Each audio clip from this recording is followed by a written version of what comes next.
Yes? So human sexuality is the total makeup of a person. Actually, it is what makes you male or female. You will find in most forms that you're going to feel. Henceforth, when you're getting to the university, when maybe you're going to, not maybe, when you're going for employment, when you're signing that contract, you'll find somewhere that is written sex. Yes? Please, yes, you are supposed to indicate whether you are male or not to say yes, don't say that. Yes, so that is the total makeup of a person. It was defines whether you are male or female. Yes. You know, you are a child, that's what you're saying twice about. You are a child. If you are now when you're a student like this, every time you're going to engage in any sexual intercourse, you should be very ready to be a parent, very ready to take care of two people. Not even 2, 3 or 4. Actually, because nowadays you can get pregnant and give birth to 3 or 4. Yes. So you are already a father if you're engaging in that. Why we tell you not to engage in sex at this age is because it's going to interfere with your studies. Of course it will interfere. If someone who's old, very old like me, has issues with even with those issues of love and all that, and I'm still working, what about a child like you? Zitakupiga chenga. Mambo haya yanaishi na mambo ya masomo. Mimi nakwambia ukweli mwanangu. If you are basically into falling in love here in school and getting letters, your education will be affected. You cannot juggle the two. Multitasking is a hoax because every day, if that girl comes here when you're studying history or geography, all your attention will be on her. You will be actually you will tell her, come sit, I've already there's your seat here, come. And by mistake, if she sits with your friend, you won't concentrate to keep on looking at what your friend is doing. You see, being affected. When you're going to eat, you have to wait for her and go and sit with her. You have to keep on looking at the house so that another boy cannot take her. You see, your education is being affected. We continue. So I told you, human sexuality is what makes you male or female. And now we go to the traditional African understanding of human sexuality. So traditionally, what we believe in human sexuality, now what we believe is a gift from God. Yes, we are given human sexuality by God. Remember, He's the one who made sure that we are born, right? So it is a gift from God. Also, it is sacred. It is sacred because we are able to get what? It transmits life. He gives us life to live. We can be able to breathe. In the traditional African community, we believe that sexual education should be given during initiation. When with your particular age set, you go for initiation rituals. When you're secluded, in that seclusion, that is when you offered the sexual what? Education. And this sexual education is given by grandparents. Not your parents, not your uncle, your aunties, no. It's given by grandparents because we believe they're what? They experience. Also, in our traditional African communities, it is taboo to discuss sexual matters. Yes, it is very. I also believe it is wrong to discuss sexual matters publicly. I don't understand how someone can come in the parade and talk about it. When I came to this school and I was new, it was so new to me someone talking about even mentioning those parts with their names. That is a taboo. That is so wrong. That is like you're feeling like a drunk person. You cannot come and say there's some even when I'm talking about them, I'll tell you it's a private part, right? And when you shamelessly mention that area, that is wrong. We are from our communities. Also, as young people in the traditional African communities, when you're talking about understanding of human sexuality, you say that you're prepared. The young are prepared in the age groups. How to be an adult, how to act as an adult in their sexual life. Also, the main aim of sex in our traditional African communities is for what? Procreation. You're not just supposed to have sex for what? For leisure. It is not a leisure matter, it is for procreation. Even when you're going to go and study in the Christian understanding of human sex, you'll find still sex is what? For procreation. So when you're using sex as a luxury, or just doing it when you're in school now, you see now, you're going against God. And now even in the traditional African community, it's supposed for procreation. Every time you, as a young person engaging in sexual matters, you want to procreate, you're supposed to bring forth a child. So anything else that you're doing is barbaric. If you're engaging in sexual matters and not procreating, that is something yours. It's not godly, not from a traditional community, something that you came up with. Because the main purpose of sexuality is what? Procreation. And it's supposed to happen in marriage. Also, in the traditional African understanding of human sexuality, virginity is emphasized, it is encouraged, and it is rewarded. It is rewarded whenever you get a what? A young man to do what? To marry you. So, virginity is highly what? Emphasized. And if you are a girl and you lose your virginity, you are punished. You are humiliated. Yes. Continue. Yes. You are humiliated. And how are you humiliated? You are married off to an old what? Man. You are married off to an old man. Yes. There is also in the traditional African community irresponsible sexual behaviors like rape are condemned.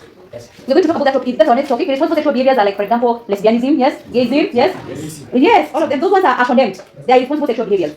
In the traditional African understanding of human sexuality also, the boys and girls are not allowed to meet freely. No, you cannot just stand there with a girl and start talking. You can only talk with them in front of a what? An adult. You should be supervised by an adult for you to talk. Yes. We continue. If you're telling that girl to come in your small house at night, when the adult is not there, that is wrong. That is what I'm telling you now. The division of labor, based on what? On your sexuality. So in the traditional African society, you find that girls are the ones who are working in the what? Yes, in the kitchen. They are basically involved in cooking, yes, taking care of their young siblings. And the boys, what is the work of the boys? Hunting, yes. They are also supposed to dig at the shamba. That is their work. In the traditional African society, you find that the back of a boy is emphatic than that of a girl. It means that it is given more emphasis. It is given more strength, the back of a boy, than that one of a what? Of a girl. It is emphasized. And then also men are held superior. They are superior. They are given higher regard than the what? Yes, than the women. That is our traditional African society. So how do you distinguish this is a girl from a boy when they are growing? How can you tell? You can distinguish. How can you tell this is the difference? This is a boy, the girl. Yes. Can you listen? I tell you. Stop there. I think what did I say? Number one, I said there are things that you should. I say in the traditional African society we don't mention something. Sexual matters publicly. And there are things we don't. There are things that don't have names. And now you keep on emphasizing on that. Why are you? And I'm not in the traditional African community. So don't mention. Just keep it to yourself. Yes. So how do you distinguish this is a girl and this is a boy in their growth in the traditional Africa? Number one, when during birth, the humiliations for a boy are more than those ones for what? A girl. Boys are given 5 humiliations. Humiliations, you know that's how can you make it? That one. Yes. So there are 5 for boys and there are 4 for girls in the Kikuyu community. So that is how you distinguish whether it's a boy or it's a what? A girl. That's during birth. Also, girls behave differently from boys. For example, girls imitate their mothers while boys imitate their what? Their fathers. That is how you distinguish. Also, the names that are what? They are given. The names. For example, Wambua is for what? A boy. Both are born during boy, and Mumbua is for a girl. You. Yes, very good. That one is for a girl. You see how you can differentiate. You cannot tell that we can tell this is a boy's name, this is a what? A girl's name. And then also how we distinguish between girls and boys is because boys are discouraged from having feminine behavior. Yes, that's why people tell you. And that, actually, you're the ones who usually tell me. That's why I like you because you are real men. You usually tell me, Umbe, you see, you can tell the difference. Usually, when I asked you the other day why you're not in the, it was in the news in the parade, you told me, yes, that is what you say. So, that is good. Now you can tell your men, right? And those are girls. So, boys are discouraged from having feminine behavior. Feminine behavior. Give me examples of feminine behavior. Being shy. Yes. But they are supposed to sit. So, role of women in the African traditional society. Women are supposed to cook, right? What else are they supposed to do? Yes, give birth. They are supposed to go and fetch water and firewood. Yes, they are supposed to care for the children. Yes, and they are supposed to weed the farm. The role of men, wrestling. They are supposed to wrestle. You don't even wrestle in the traditional African community. Hunting. There's a difference between wrestling and fighting each other. There's a difference. Yes. Wrestling is not like there's an agreement. And in wrestling, the areas that you cannot watch. You cannot, yes, you cannot touch. You cannot box. Yes, the areas that you cannot, you're not supposed to hit the other person. If there's a way that you're supposed to hit. We continue. Another one of them is clearing the land, hunting. Yes, you're supposed to go and protect your community. You're supposed to go fight for your community against any attack. If people are coming to take your cattle, you're supposed to fight them. Can you come back to class? Another role of men is fishing, herding animals, building houses, and also it is your role as a man to be involved in leadership. So I told when you're told by your father to go herding and you don't want, I don't understand your role. How do you go and take care of the animals? And you say, I'm in secondary school, and the one in primary take care of that. That is your role. You're supposed to do that, to herd. You're supposed to build a house. And the other day I told you, you're supposed to, it is your role to build a house. So methods of teaching the youth in the African traditional society. How are you taught? Number one, you are taught by instilling fear. Through castles or roles, yes. You are taught by instilling fear. You're taught something that you're scared. What are you taught that you're scared? Yes? Yes, when you're taught the youth, you're taught that if you see the nakedness of your relative, you're going to be cast. Right? That is fear. Also, you are taught through stories, listening to stories, folktales. You also listen to riddles and proverbs. Also, you get advice from your grandparents. You advise for your grandparents through apprenticeship. Being an apprentice is whereby you look at the other person, what they're doing, and you do it.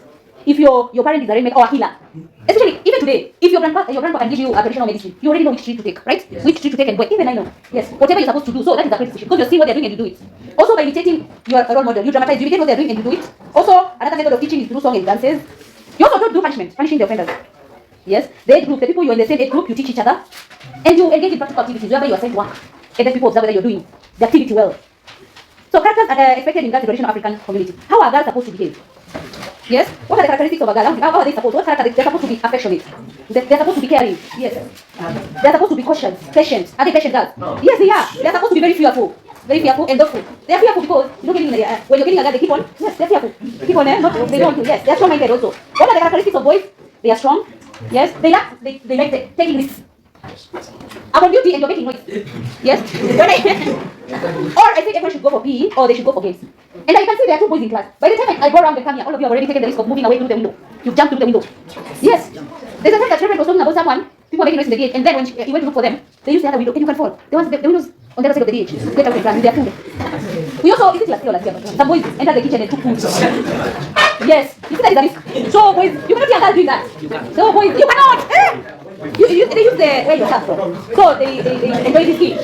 Another thing, they are very competitive. Yes, let's say we have a camel girl. Yes, and she's very beautiful. That is where you see competition. I don't want to give you a competition. You are usually the one who's number one in mathematics. Usually get a 90 in mathematics. Yes. All of a sudden you have a newcomer and then newcomer gets 92. You will not sleep. Studying. Yes, that is another. So you're competitive. Actually, this is true. Boys have strong friendships. They are strong, even more than that. They have strong friendships. They are also thoughtful and they're very sympathetic to their friends. Yes. I want to give you a very good example. When one of you is sick and then they're sleeping in class, and let's say the teacher comes and slaps them. Oh, he's sick. All of a sudden, the lesson has ended. Why are you doing that? He's very sick. He's very sick. Yes. And all of you will be against from there, and so you get it. Actually, people are very sympathetic. So educators of children, we say they are the parents, we have uncles, elders, yes, extended family members, and the community, and then those who are sponsoring. So we go to Christian teaching on human sexuality. Can you read the Bible? Open your Bibles. We read fast before I tell you about Christian teaching on human sexuality. Open your Bibles. Genesis chapter 1 verse 27. Read, just read.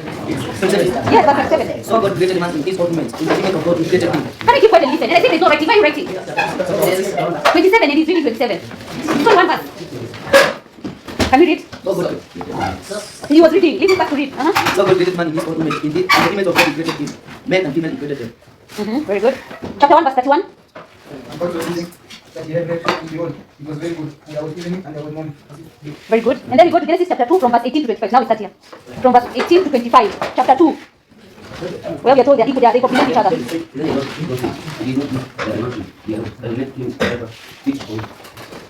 So out of the ground the Lord God formed every beast of the field and every bird of the air, and brought them the man to see what he called them. And whatever the man called everything living fish, that was its name.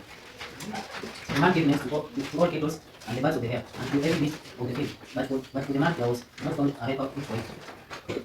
So the Lord God caused a deep sleep to not upon the man. And while he slept, one of these sleep and closed up to his face with flesh. And the rib which the Lord God had taken from the man, he made it into a woman and brought her to the man. Then the man said, "This at last is bone of my bone, and flesh of my flesh. He shall be called over, because he was taken out of me." Therefore, man left his father and his mother and came to his wife, and they became one flesh. And the man and his wife were both naked, and were not ashamed. Yeah, boys. That is verse 25. Thank you. So we go again to 1 Corinthians chapter 7. 1 Corinthians chapter 7 verse 4. 1 Corinthians chapter 7 verse 4. Yes? Can you listen? There's someone reading. Yes? Yes, chapter 7 verse 4. For the wife does not rule over her own body, but the husband does. Likewise, the husband does not rule over his own body, but the wife does. Thank you. We go to 1 Corinthians chapter 6. Where we read from verse 13 to 20. Who was the last person to read? Yes. 1 Corinthians chapter 6 from verse 13 to 20. Food is meant for the stomach and the stomach for food. And God will destroy both one and the other. The body is not meant for immorality, but for the Lord, and the Lord for the body. And God raised the Lord, and will also raise us up by his power. Do you not know how much the body and members of Christ shall I therefore take the name of Christ and not take members of the Do you not know that he who joined himself to a prostitute becomes one body with her? For, as it is written, the two shall become one flesh. But he who is united to the Lord becomes one spirit with him. Shining brightly, every other sin which a man commits is outside the room. But the immoral man sins against his own body. Do you not know that you are going to settle the waste within you? Each not from God. You are not your own.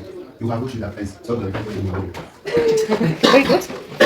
So now we read the Bible. So what is the Christian teaching on homosexuality from what we read? Number one, we learn that it is sacred. As in the traditional African society, it is also a gift from who? From God.